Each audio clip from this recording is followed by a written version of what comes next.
What do you consider the most precious resource in this world? Money, health, water, love? How about time? We all have a limited supply of it, especially if you exclude the time when we are very young or very old. And yet, although many people talk about how precious time is and say time is money, they don't usually treat it like money, do they? But what if you could do so? What if you could save up time in a bank the way you save money? The concept does exist, the concept of time-based exchange and time banking. Time banking is a pattern of reciprocal service exchanges that use units of time as the currency. So the exchange is measured in units of time. It happens when a network or group of people, members of the time bank, agree that they will all give and receive credits for services. For example, in recent years, Swiss time banking initiatives have started using time banking as part of seniors' retirement plans. Young and healthy adults provide care to the elderly and can bank the time they spend doing so in a time bank. They can help the elderly visit a hospital or help them with their shopping or with their household work, etc. And those hours are banked in a time bank.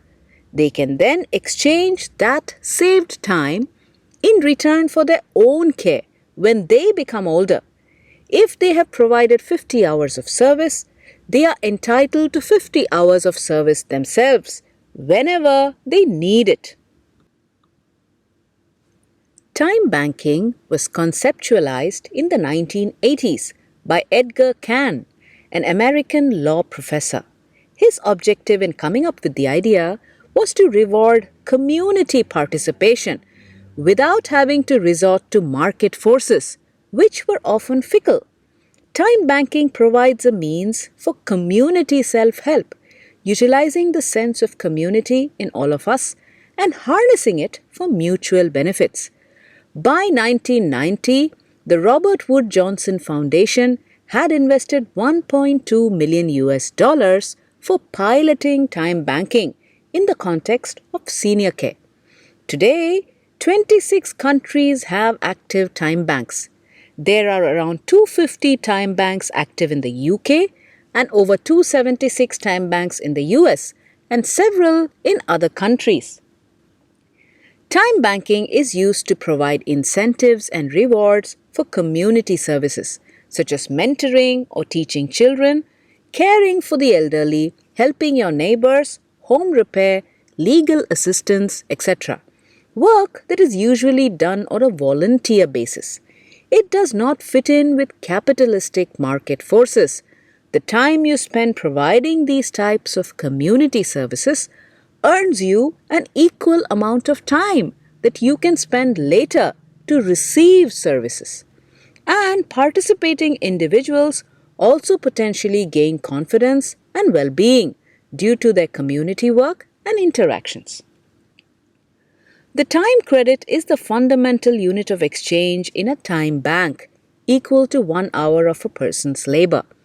In traditional time banks, 1 hour of one person's time is equal to 1 hour of another's. Time credits are earned for providing services and spent receiving services.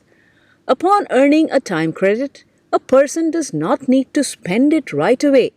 They can save it indefinitely.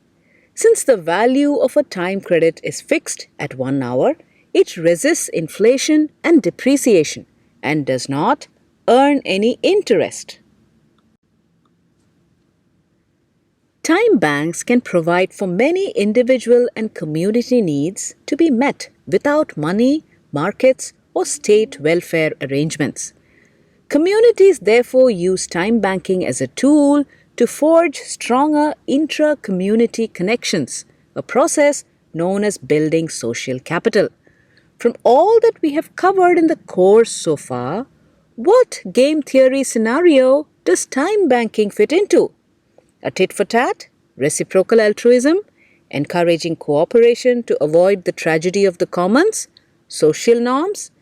Yes, it does fit into all of these categories. Time banking enables people on low incomes to access services that would be unaffordable to them in the traditional market economy. So it has spread to communities around the world and attracts people who would not normally get involved in traditional volunteering. In making exchange time based, it has been a huge socio-economic equalizer, reducing inequities across the board. The focus here is on cooperation, reciprocal altruism. I contribute my time to help someone today, and tomorrow I can use that to get help from someone else. And it encourages everyone to put in their part, thereby avoiding the tragedy of the common scenario. Contributing to a time bank can become a social norm, which encourages people to do it in order to be socially respected and earn goodwill. It's not something only the rich can do. Everyone who has some time to spare and is reasonably healthy can do it. It is totally the opposite of market norms. Money never enters the picture, and intentionally so.